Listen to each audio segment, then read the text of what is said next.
Morning ടീയിലേക്ക് എല്ലാ ഉദ്യോഗാർത്ഥികൾക്കും സ്വാഗതം.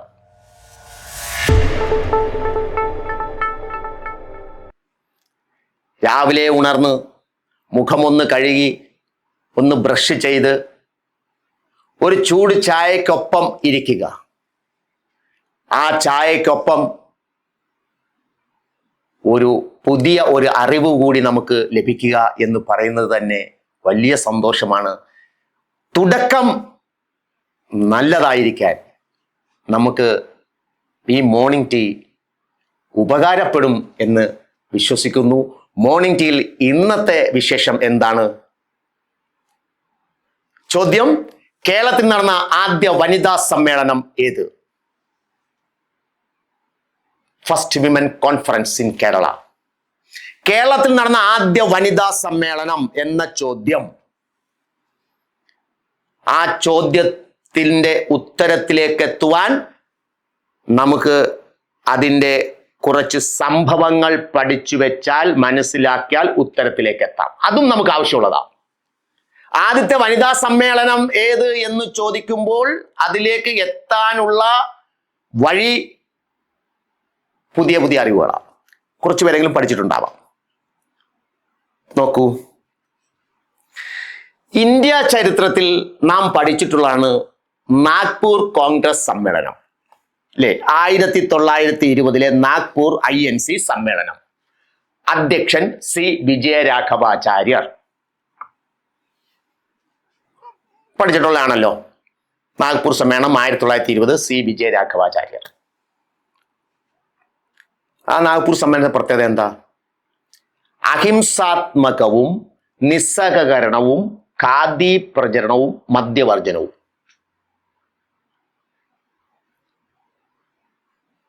അഹിംസാത്മകവും നിസ്സഹകരണവും ഖാദി പ്രചരണവും മദ്യവർജനവും ഇന്ത്യയിൽ ഉണ്ടാവണം. അതിനുവേണ്ടി പ്രവർത്തിക്കണം. ദേശീയ ഭാഷ എന്ന നിലയ്ക്ക് ഹിന്ദിയുടെ പ്രചാരണം, ഇങ്ങനെയുള്ള സൃഷ്ടിപരമായ പ്രവർത്തനങ്ങളും ഉൾപ്പെട്ട ഗാന്ധിയൻ കർമ്മ പരിപാടി സമ്മേളനം ഔപചാരികമായി അംഗീകരിച്ചു.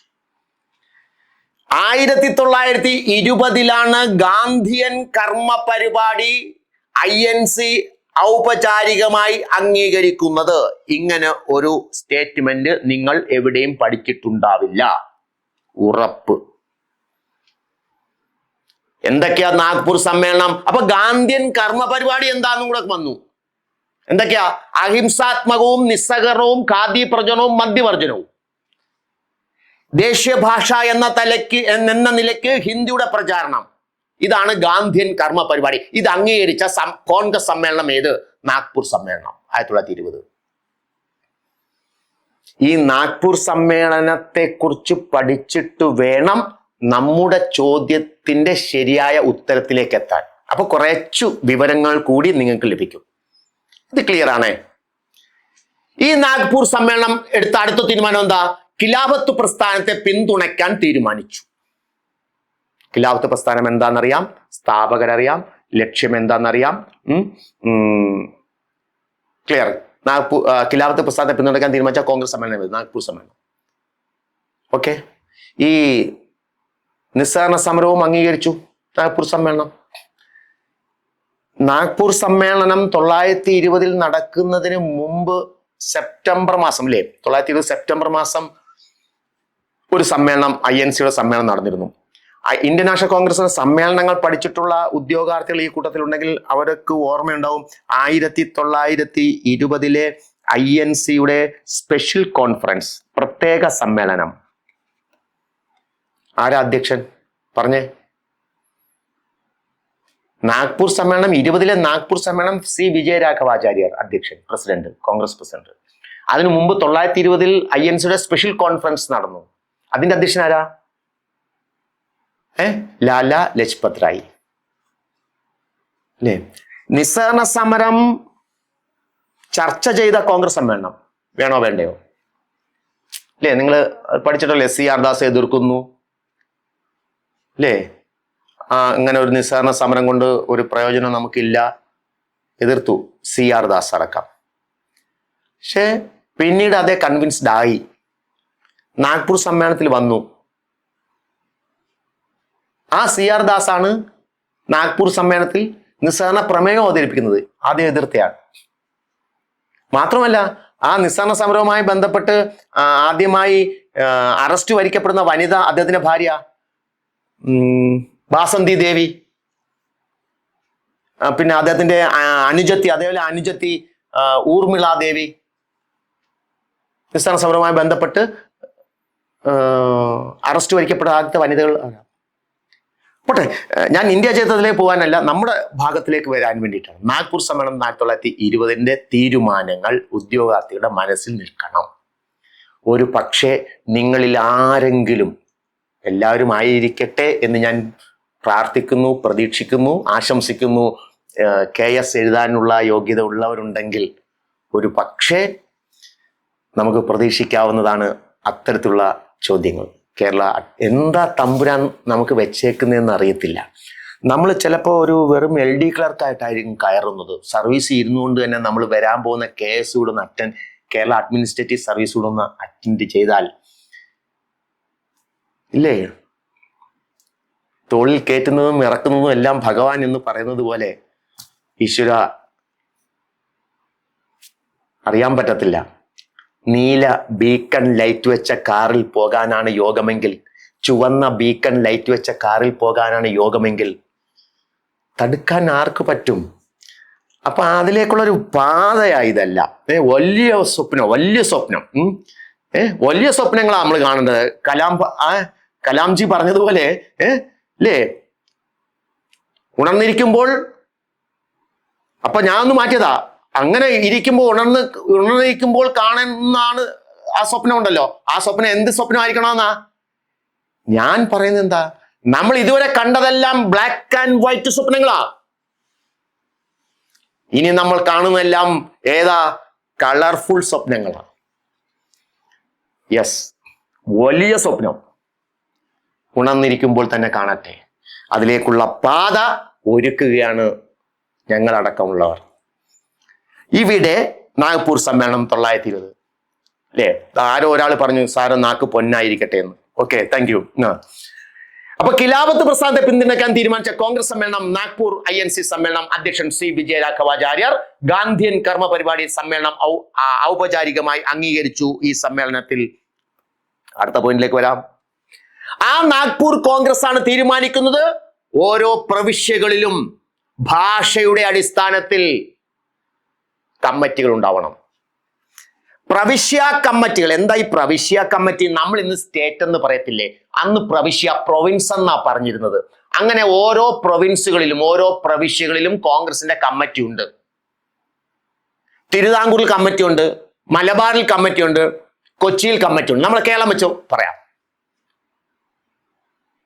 ക്ലിയർ? ഇവയെല്ലാം കൂടി ചേർത്ത് ഒറ്റ കമ്മിറ്റി ആക്കണം. ഒരേ ഭാഷ സംസാരിക്കുന്നവർ ഒറ്റ കമ്മിറ്റി. മലബാറിൽ കോൺഗ്രസ് കമ്മിറ്റി ഉണ്ട്, പക്ഷെ അവിടെ മലബാറിൽ ആര് കൂടി ഉണ്ട്? തമിഴ്നാടിന്റെ ഭാഗം, ഇന്നത്തെ തമിഴ്നാടിന്റെ ഭാഗമല്ലേ പഴയ മലബാർ. പഴയ മലബാർ എന്ന് പറയുന്നത് അല്ലേ, മദ്രാസിന്റെ കൈവശമായിരുന്നല്ലോ. 1956 വരെ മദ്രാസിന്റെ കൈവശമായിരുന്നല്ലോ. കേരളം ഉണ്ടാകുന്ന തൊട്ട് മുമ്പ് വരെയും മദ്രാസ് ആണല്ലോ ഏത് ഭരിച്ചിരുന്നത്? മലയാളികൾ ഭൂരിപക്ഷമുള്ള മലബാർ ഭരിച്ചിരുന്നത്. ചരിത്രം അറിയാമല്ലോ. പോട്ടെ, ഞാൻ അതിലേക്ക് കടക്കുന്നില്ല. ഐക്യ കേരള പ്രസ്ഥാനമൊക്കെ പഠിച്ചിട്ടുള്ളവർക്ക് അതിന്റെ ഡീറ്റെയിൽസ് അറിയാവുന്ന. ഇവിടെ എന്താ പറഞ്ഞത്? നാഗ്പൂർ സമ്മേളനത്തിന്റെ അടുത്ത തീരുമാനം എന്താ? പ്രവിശ്യ കമ്മിറ്റികൾ, ഓരോ പ്രദേശത്തുള്ള കമ്മിറ്റികൾ ഭാഷയുടെ അടിസ്ഥാനത്തിൽ പുനഃസംഘടിപ്പിക്കണം. അങ്ങനെ വന്നപ്പോൾ ആണ് അടുത്ത പോയിന്റ്. എന്താ? തിരുവിതാംകൂർ, കൊച്ചി, മലബാറിൽ കോൺഗ്രസ് കമ്മിറ്റികളുണ്ട്. അത് മൂന്നും കൂടെ ചേർത്തിട്ട് ഒറ്റ കമ്മിറ്റി നിലവിൽ വന്നു 1920.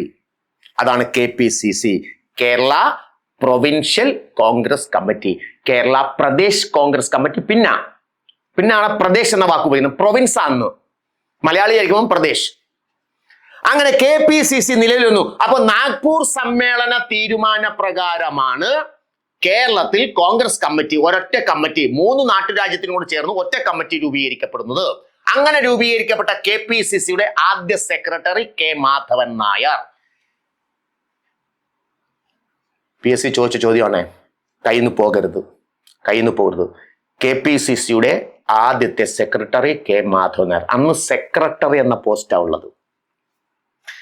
ഉദ്യോഗാർത്ഥികളെ, സഹോദരങ്ങളെ, സർക്കാർ ഉദ്യോഗസ്ഥരെ, ഓക്കെ,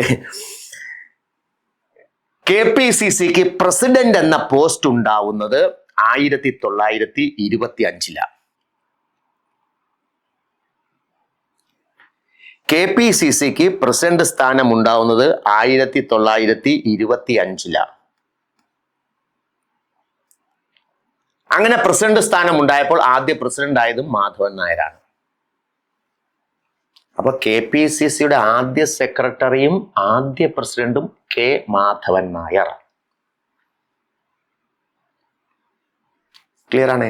ഈ കെ മാധവൻ നായർ KPCCയുടെ സെക്രട്ടറി ആയിരിക്കുമ്പോൾ ആണ് എന്ത് സംഭവം കേരളത്തിൽ ഉണ്ടാവുന്നത്?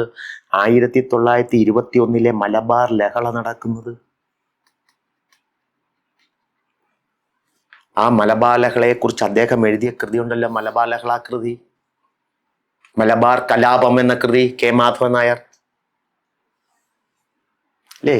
അദ്ദേഹത്തോടൊപ്പം പ്രവർത്തിച്ച ചെർപ്പുളശ്ശേരി ബ്രഹ്മദത്തൻ നമ്പൂതിരിപ്പാട്. ഇപ്പൊ ചോദിച്ചില്ലേ PSC, ബ്രഹ്മദത്തൻ നമ്പൂതിരിപ്പാടിന്റെ ജന്മദേശം ഏത്? ബ്രഹ്മദത്തൻ.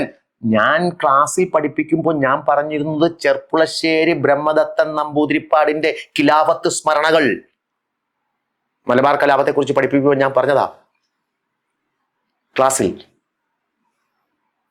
അതുകൊണ്ട് അത് കേട്ട ഉദ്യോഗാർത്ഥികൾ, എഴുതി വെച്ചിരുന്ന ഉദ്യോഗാർത്ഥികൾ, ഫീഡ് ചെയ്തിരുന്ന ഉദ്യോഗാർത്ഥികൾ PSC ആ ചോദ്യം വന്നപ്പോൾ പെട്ടെന്ന് സ്മരിച്ചു, നമ്മളെ സ്മരിച്ചു. പിന്നീട് കുട്ടികൾ പറഞ്ഞു ക്ലാസ്സിൽ സ്മരിച്ചു പോയി സാർ, പരീക്ഷാ ഹാളിൽ സ്മരിച്ചു പോയി. ചെർപ്പുളശ്ശേരി ബ്രഹ്മദത്തൻ നമ്പൂതിരി ഖിലാഫത്ത് സ്മരണകൾ. അവിടെ ആദ്യ സെക്രട്ടറിയും പ്രസിഡന്റും ഇവിടെ കെ മാധവൻ നായർ. അങ്ങനെ നാഗ്പൂർ സമ്മേളന തീരുമാനപ്രകാരം എല്ലാ പ്രവിശ്യകളിലും ഭാഷയുടെ അടിസ്ഥാനത്തിൽ PCCകൾ രൂപീകരിക്കപ്പെട്ടു. കേരളത്തിൽ KPCC ആദ്യ സെക്രട്ടറിയും പ്രസിഡന്റും കെ മാധവൻ നായർ. അങ്ങനെ രൂപീകരിച്ച KPCCക്ക് 5 ജില്ലാ കമ്മിറ്റികൾ നിലവിൽ വന്നു. കോഴിക്കോട്, തലശ്ശേരി, പാലക്കാട്, കൊച്ചി, തിരുവിതാംകൂർ. KPCCക്ക് 5 ജില്ലാ കമ്മിറ്റി. അപ്പൊ ഒറ്റ സ്റ്റേറ്റ് കമ്മിറ്റി 1, അതിന് 5 ജില്ലാ കമ്മിറ്റികൾ. കോഴിക്കോട്, തലശ്ശേരി, പാലക്കാട്, കൊച്ചി, തിരുവിതാംകൂർ. 5 ജില്ലാ കമ്മിറ്റി നിലവിൽ. അപ്പൊ KPCC നിലവിൽ വന്നല്ലോ. 1921 KPCC നിലവിൽ വരുന്നു. ക്ലിയർ? ഇത്രയും ഭാഗം ക്ലിയർ ആണേ? മോർണിംഗ് ടീ ആണേ, കേട്ടോണേ. അങ്ങനെ രൂപീകരിക്കപ്പെട്ട KPCCയുടെ ആദ്യ സമ്മേളനം 1921 ഒറ്റപ്പാലത്ത് ഏപ്രിൽ 23 മുതൽ 26 വരെ. അധ്യക്ഷൻ ആന്ധ്ര കേസരി എന്നറിയപ്പെട്ട T പ്രകാശം. KPCCയുടെ ആദ്യ സമ്മേളനം 21 തന്നെ. ചേർന്ന സ്ഥലം ഒറ്റപ്പാലം. അധ്യക്ഷൻ T പ്രകാശം, ആന്ധ്ര കേസരി. ആ സമ്മേളനത്തോടൊപ്പം കുടിയാന്മാരുടെ സമ്മേളനം ചേർന്നു, ഖിലാഫത്ത് സമ്മേളനം ചേർന്നു, വിദ്യാർത്ഥി സമ്മേളനം ചേർന്നു. അങ്ങനെ KPCCയുടെ ആദ്യ സമ്മേളനത്തിൽ വിദ്യാർത്ഥി സമ്മേളനത്തിന്റെ അധ്യക്ഷൻ ജോർജ് ജോസഫ് എന്ന മലയാളിയായിരുന്നു. ജോർജ് ജോസഫിനെ അറിയാമല്ലോ, ഗാന്ധിജിയുടെ പത്രത്തിന്റെ പത്രാധിപരായി പ്രവർത്തിച്ചിരുന്ന ജോർജ് ജോസഫ്. അപ്പൊ 1921 KPCC രൂപീകരിക്കപ്പെടുന്നു. KPCCയുടെ ആദ്യ സമ്മേളനം ഒറ്റപ്പാലം 1921 T പ്രകാശം. ഇതാണ് ഒറ്റപ്പാലം KPCC സമ്മേളനം എന്നറിയപ്പെടുന്നത്. അതിനോടൊപ്പം കുടിയാൻ സമ്മേളനവും ഖിലാഫത്ത് സമ്മേളനവും വിദ്യാർത്ഥി സമ്മേളനവും ചേർന്നിരുന്നു. ആ വിദ്യാർത്ഥി സമ്മേളനത്തിന്റെ അധ്യക്ഷൻ ജോർജ് ജോസഫ് ആയിരുന്നു. 21 ഒറ്റപ്പാലം T പ്രകാശം KPCC സമ്മേളനം. ഒന്നാം സമ്മേളനം. KPCCയുടെ രണ്ടാം സമ്മേളനം 1923 പാലക്കാടാണ്. അധ്യക്ഷത വഹിച്ചത് ശ്രീമതി സരോജിനി നായിഡു ആണ്. KPCCയുടെ രണ്ടാം സമ്മേളനം. അതിനോടനുബന്ധിച്ച് ഒരു സാഹിത്യ സമ്മേളനം ചേർന്നു. സാഹിത്യ സമ്മേളനത്തിന് അധ്യക്ഷത വഹിച്ചത് സർദാർ KM പണിക്കരാണ്. അപ്പൊ 1921 മലബാർ ലഹളയ്ക്ക് ശേഷം ചേരുന്ന സമ്മേളനമാണ്. സരോജിനി നായിഡുവിന്റെ വലിയൊരു പ്രസംഗമുണ്ട്, ഹിന്ദു മുസ്ലിം ഐക്യം ആഹ്വാനം ചെയ്തുകൊണ്ടുള്ള അവരുടെ ഒരു പ്രസംഗം. ഹിന്ദു മുസ്ലിം ഐക്യം ആഹ്വാനം ചെയ്ത സമ്മേളനം കൂടിയാണ് KPCCയുടെ രണ്ടാം സമ്മേളനം. അപ്പൊ 1921 ഒന്നാം സമ്മേളനം പാലക്കാട് അല്ലെ. ഒന്നാം സമ്മേളനം ഒറ്റപ്പാലം. രണ്ടാം സമ്മേളനം 23 പാലക്കാട്, സരോജിനി നായിഡു ആണ്. അതിനോട് ചേർന്ന് ആരംഭിച്ച സാഹിത്യ സമ്മേളനത്തിന്റെ അധ്യക്ഷൻ സർദാർ KM പണിക്കരായിരുന്നു. ആ സമ്മേളനം ഹിന്ദു മുസ്ലിം ഐക്യം ആഹ്വാനം ചെയ്ത സമ്മേളനം കൂടിയാണ്. ക്ലിയർ ആണ് മക്കളെ? ഓക്കെ ആണേ. KPCCയുടെ 3-ാം സമ്മേളനം 27-ലാണ്, ഏപ്രിൽ 16-ന്. അധ്യക്ഷൻ BG ഹൊർണിമാൻ. KPCCയുടെ 4-ാം സമ്മേളനം പയ്യന്നൂർ സമ്മേളനം 1928, ജവഹർലാൽ നെഹ്റു പയ്യന്നൂർ സമ്മേളനം. എത്ര തവണ PSC ചോദിച്ചിട്ടുള്ളതാണ്. KPCCയുടെ പയ്യന്നൂർ സമ്മേളനം 1928, അധ്യക്ഷൻ ജവഹർലാൽ നെഹ്റു. ഇങ്ങനെ നടന്നതാ ഈ പയ്യന്നൂർ സമ്മേളനം. ഇത് INC സമ്മേളനമല്ല, കേരളത്തിലെ കോൺഗ്രസിന്റെ സമ്മേളനമാണ്. പഠിപ്പിക്കുന്ന അധ്യാപകരും കേട്ടിരിക്കുന്ന ഉദ്യോഗാർത്ഥികളും എല്ലാം തിരിഞ്ഞു പോകാറുണ്ട് ഇത്. ഇപ്പൊ ഇതാണ് KPCCയുടെ സമ്മേളനങ്ങൾ എന്ന വസ്തുത ഓർത്തിരിക്കുക. ഇതിൽ 1-ാം സമ്മേളനം ചോദിച്ചിട്ടുണ്ട്, ഒറ്റപ്പാലം ചോദിച്ചിട്ടുണ്ട്. ഈ 4-ാം സമ്മേളനം പയ്യന്നൂർ ചോദിച്ചിട്ടുണ്ട് 1928 ജവഹർലാൽ നെഹ്റു അധ്യക്ഷത വഹിച്ചുകൊണ്ട്. ഇനി എന്താ ഈ സമ്മേളനത്തിൽ വലിയൊരു പ്രാധാന്യമുണ്ട്. എന്താ? ഒന്നിലധികം പ്രാധാന്യമുണ്ട്. അതിൽ ഒരു പ്രാധാന്യം എന്ന് പറയുന്നത് പൂർണ്ണ സ്വരാജ് ആയിരിക്കണം കോൺഗ്രസിന്റെ ലക്ഷ്യമെന്ന് ദേശീയ നേതാക്കളോട് പയ്യന്നൂർ സമ്മേളനം ആവശ്യപ്പെട്ടു. അതുവരെ നമ്മൾ ദേശീയ തലത്തിൽ INC എടുത്തിരുന്ന തീരുമാനം എന്ന് പറയുന്നത് സ്വരാജ് നേടുക എന്നതാണ്. ഇവിടെ അങ്ങനെ പോരാ. കംപ്ലീറ്റ് ഇൻഡിപെൻഡൻസ് എന്ന ആശയം, പൂർണ്ണ സ്വരാജ് എന്ന ആശയം ആദ്യം ഉയർത്തുന്നത് കേരളത്തിലാണ്, മലയാളീസ് ആണ്. 1928-ലാണ്. പിന്നീട് നോക്കേ 1929 ലാഹോർ കോൺഗ്രസ് ആണല്ലോ പിന്നീട് പൂർണ്ണ സ്വരാജ് എന്ന ആവശ്യം അംഗീകരിക്കുന്നത്. അതിനു മുമ്പേ നമ്മൾ പറഞ്ഞു. നോക്കെ, പഴയ കാലം മുതലേ നമ്മൾ ഇന്ത്യക്ക് വഴികാട്ടിയാണ്, ചുമ്മാതല്ല കേരളം മറ്റുള്ളവർക്ക് മാതൃക എന്ന് പറയുന്നത്. പിന്നീട് നമ്മൾ എന്ത് പറഞ്ഞു? പിന്നീട് അതേ സമ്മേളനത്തിൽ തന്നെ പറഞ്ഞത് തിരുവിതാംകൂറും കൊച്ചിയും മലബാറും ചേർത്ത് ഐക്യ കേരളം എന്നൊരു വിഭാഗം ഉണ്ടാക്കാനുള്ള നടപടി കോൺഗ്രസ് കൈക്കൊള്ളണമെന്നും നമ്മൾ ആവശ്യപ്പെട്ടു ഈ സമ്മേളനത്തിലാണ് 1928. ആവശ്യമായ നടപടി INC നേതൃത്വം എടുക്കണം ഇതിനെ ഒന്നിപ്പിക്കാൻ. അപ്പൊ ഇവിടെ പയ്യന്നൂർ സമ്മേളനം, ജവഹർലാൽ നെഹ്റു. 4-ാമത്തെ സമ്മേളനം KPCCയുടെ 4-ാം സമ്മേളനം.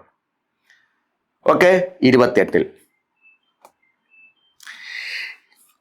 KPCCയുടെ 5-ാം സമ്മേളനം വടകര 1931, അധ്യക്ഷൻ JM സെൻഗുപ്ത. 1931 വടകര സമ്മേളനം മെയ് 4 മുതൽ 4-5 തീയതികളിൽ അധ്യക്ഷൻ JM സെൻഗുപ്ത വടകര KPCC സമ്മേളനം തീരുമാനിക്കുന്നു ക്ഷേത്രപ്രവേശന പ്രക്ഷോഭം ആരംഭിക്കാൻ. പ്രധാനപ്പെട്ട വസ്തുതയാ. അപ്പൊ ഏത് പ്രക്ഷോഭം ആരംഭിക്കുന്നത്? 31 വടകര സമ്മേളനം പറയുന്നു ക്ഷേത്രപ്രവേശന പ്രക്ഷോഭം ആരംഭിക്കാൻ. അപ്പൊ ഏത് സമരം ആരംഭിക്കാൻ തീരുമാനിച്ചു എന്നാ നമ്മൾ അർത്ഥമാക്കേണ്ടത്? ഏത് ഗുരുവായൂർ സത്യാഗ്രഹം. ക്ലിയർ? ഓക്കെ ആണേ. അപ്പോ ഗുരുവായൂർ സത്യാഗ്രഹം ആരംഭിക്കാൻ തീരുമാനിച്ച KPCC സമ്മേളനം ഏത്? 31 വടകര സമ്മേളനം. അധ്യക്ഷനാര്? JM സെൻഗുപ്ത. ഇനി വടകരയിൽ വെച്ച് നടന്ന ഈ 31 ഈ സമ്മേളനത്തോടനുബന്ധിച്ച് ഒരു പ്രൊവിൻഷ്യൽ വനിതാ സമ്മേളനം വിളിച്ചു ചേർത്തു. ഇതാണ് നമ്മുടെ ചോദ്യത്തിന്റെ ഉത്തരം മക്കളെ, സഹോദരങ്ങളെ, ഉദ്യോഗാർത്ഥികളെ. കേരളത്തിലെ ആദ്യത്തെ വനിതാ സമ്മേളനം. ഇതിലേക്ക് എത്താനാണ് ഞാൻ ഇതുവഴി വന്നത്. ഇപ്പൊ അതുകൂടി കിട്ടിയില്ലേ?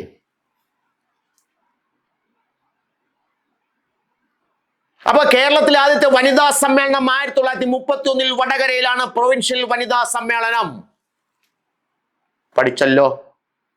ഇനി ആ വനിതാ സമ്മേളനത്തിന്റെ അധ്യക്ഷ ആരായിരുന്നു? പത്മാവതി ആഷർ. ആരാണ്?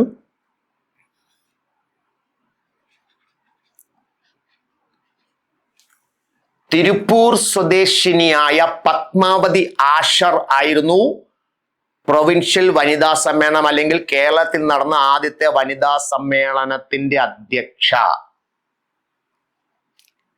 ക്ലിയർ? പക്ക.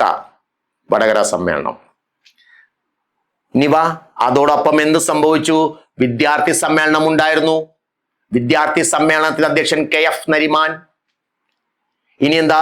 രാഷ്ട്രീയ ത്യാഗികളുടെ സമ്മേളനം ഉണ്ടായിരുന്നു.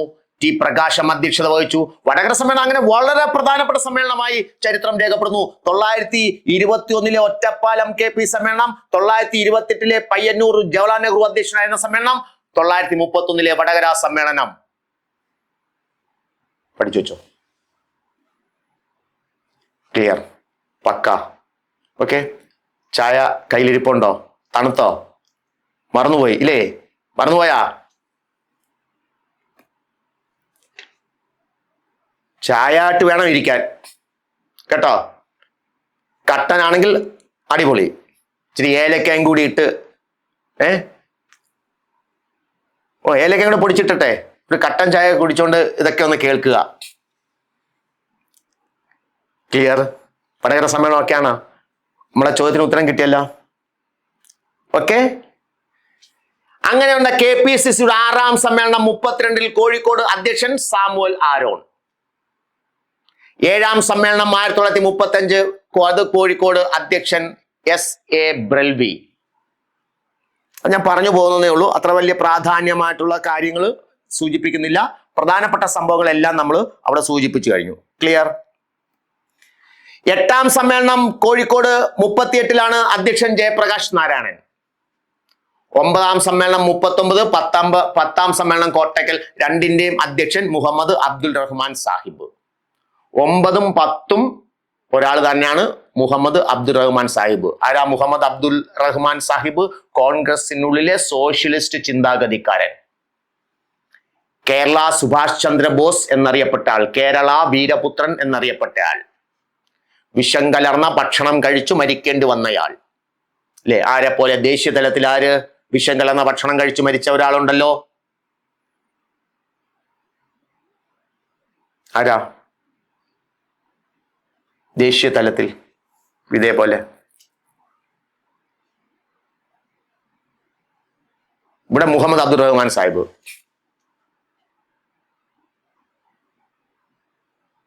അതാ പറയുന്ന ഓരോ ചെയ്യോ.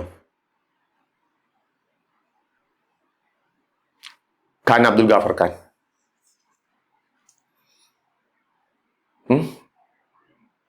ചിന്തിക്ക്. അപ്പൊ ഇവിടെ മുഹമ്മദ് അബ്ദുൾ റഹ്മാനാണ് അവസാനത്തെ 2 സമ്മേളനം.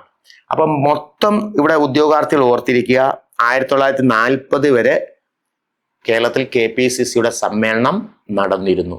അതിൽ ഏറ്റവും പ്രധാനപ്പെട്ട സമ്മേളനങ്ങൾ ഇതിൻ്റെ ഇടയിലൂടെ നാം സംസാരിച്ചു കഴിഞ്ഞു.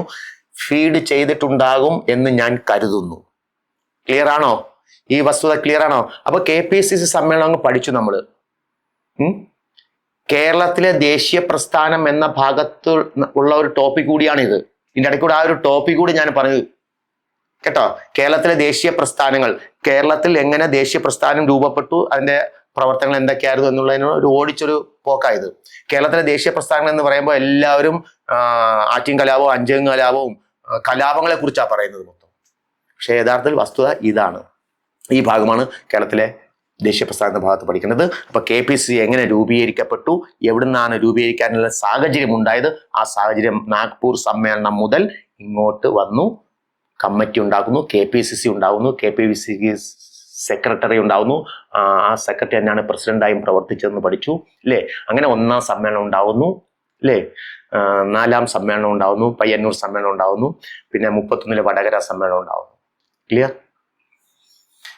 അപ്പോ കേരളത്തിലെ ആദ്യത്തെ വനിതാ സമ്മേളനം 31 വടകരയാണ്. അധ്യക്ഷത വഹിച്ചത് തിരുപ്പൂർ സ്വദേശിനിയായ ആരാ തിരിഞ്ഞു പോരുത്, ആരാ? പത്മാവതി ആശർ.